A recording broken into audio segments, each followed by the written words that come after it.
অন্ধকার নামলেই কি সবকিছু শেষ হয়ে যায়, নাকি তখনই শুরু হয় এমন কিছু যা আমরা দেখতে পাই না?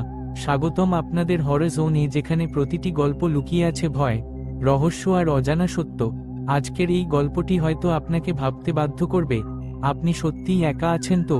রাতের নীরবতায় যদি হঠাৎ কোনো শব্দ শোনেন, অথবা কেউ যদি আপনাকে অন্ধকার থেকে ডাকে, তাহলে কি আপনি সাড়া দেবেন? সাবধান, কারণ কিছু ডাক আছে যেগুলোর উত্তর দিলে ফিরে আসার পথ থাকে না। তাই আলো নিভিয়ে, হেডফোন লাগিয়ে প্রস্তুত হয়ে যান, কারণ এখন শুরু হতে চলেছে একটি ভয়ঙ্কর অভিজ্ঞতা যা আপনার মনে থেকে যাবে অনেক দিন। গ্রামের এক প্রান্তে ছিল এক পরিত্যক্ত স্কুল। প্রায় 15 বছর আগে স্কুলটি বন্ধ হয়ে যায়। এখন সেখানে ভাঙা বেঞ্চ, ধুলো জমা ব্ল্যাকবোর্ড আর আগাছায় ঢাকা মাঠ ছাড়া কিছুই নেই। তবুও গ্রামের মানুষ একটি কথা আজও বিশ্বাস করে। রাত 12টা বাজলে সেই স্কুলের ঘণ্টা নিজে থেকেই বেজে ওঠে। কেউ জানত না কেন। রিফাত, একজন ইউটিউবার, এসব রহস্যের ভিডিও বানাতো। গ্রামের লোকজনের মুখে এই গল্প শুনে সে ঠিক করল ঘটনাটা নিজের চোখে দেখবে। এক রাতে ক্যামেরা, টর্চ আর ট্রাইপড নিয়ে সে স্কুলে পৌঁছালো। ঘড়িতে তখন রাত 11:45। স্কুলের প্রধান গেট অর্ধেক খোলা।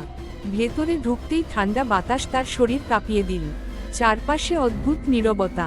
সে ক্যামেরা চালু করল। বন্ধুরা, আজ আমরা এই পরিত্যক্ত স্কুলে রাত কাটাবো। দেখা যাক সত্যিই কি রাত 12টায় ঘন্টা বাজে। ঠিক রাত 12টা। ঘং ঘং ঘং। পুরো স্কুল কেঁপে উঠল। রিফাত অবাক হয়ে গেল, কারণ স্কুলে কোনো ঘন্টাই ঝুলছিল না। তবুও শব্দ স্পষ্ট শোনা যাচ্ছে। হঠাৎ একটি ক্লাসরুমের দরজা ধীরে ধীরে খুলে গেল। সে টর্চের আলো ফেলল। ভেতরে কেউ নেই, কিন্তু ব্ল্যাকবোর্ডে সাদা চক দিয়ে লেখা, ক্লাস শুরু হয়েছে। রিফাতের গলা শুকিয়ে গেল। সে ধীরে ধীরে ভেতরে ঢুকল। হঠাৎ পিছনে দরজাটা নিজে থেকেই বন্ধ হয়ে গেল। ধাম। ঘরের ভেতর অন্ধকার। ঠিক তখনই সে শুনতে পেল অনেকগুলো বাচ্চা একসাথে পড়ছে, অ আ ই ই, কিন্তু ঘরে তো কেউ নেই। হঠাৎ বেঞ্চগুলো একটার পর একটা নিজে থেকেই নড়তে শুরু করলো। টেবিলের ওপর একটি পুরনো উপস্থিতির খাতা এসে পড়ল। খাতাটি নিজে থেকেই খুলে গেল। সেখানে ছাত্রদের নাম লেখা। শেষ লাইনে একটি নতুন নাম ফুটে উঠল, রিফাত। তার হাত পা ঠান্ডা হয়ে গেল। হঠাৎ ব্ল্যাকবোর্ডে আবার নতুন লেখা দেখা গেল, অনুপস্থিতদের শাস্তি হয়। ঠিক তখনই করিডোরে ছোট ছোট পায়ের শব্দ। টাপ টাপ টাপ। দরজার নিচ দিয়ে অনেকগুলো ছায়া দেখা যাচ্ছে। রিফাত প্রাণপণে দরজা খুলতে চেষ্টা করল, কিন্তু দরজা খুলল না। হঠাৎ একটি শিশুর কণ্ঠ ভেসে এল, স্যার আসছেন, সবাই দাঁড়াও। পরের মুহূর্তেই ঘরের সব বেঞ্চে অদৃশ্য ছাত্ররা যেন বসে পড়ল। চকের শব্দ শুরু হলো। কেউ একজন ব্ল্যাকবোর্ডে লিখছে, কিন্তু সেখানে কাউকে দেখা যাচ্ছে না। তারপর করিডোর থেকে ভারী জুতোর শব্দ। ঠক ঠক ঠক। একজন শিক্ষক ধীরে ধীরে দরজার সামনে এসে দাঁড়ালেন। মুখ দেখা যাচ্ছে না, পুরো শরীর অন্ধকারে ঢাকা, শুধু হাতে একটি লম্বা কাঠের স্কেল। তিনি নিচু গলায় বললেন, নতুন ছাত্র, দেরি করে এসেছো কেন? রিফাত কাঁপতে কাঁপতে বলল, আমি ছাত্র নই। শিক্ষক ধীরে মাথা নাড়লেন, এই স্কুলে ঢুকলে সবাই ছাত্র হয়ে যায়। তিনি স্কেলটি মেঝেতে আঘাত করতেই পুরো ঘর কেঁপে উঠল। হঠাৎ সব অদৃশ্য ছাত্র একসাথে রিফাতের দিকে তাকালো। যদিও তাদের কাউকে দেখা যাচ্ছিল না, তবুও শত শত চোখের দৃষ্টি সে অনুভব করতে পারছিল। রিফাত জানালার কাঁচ ভেঙে বাইরে লাফ দিল। মাঠ পেরিয়ে দৌড়াতে লাগলো।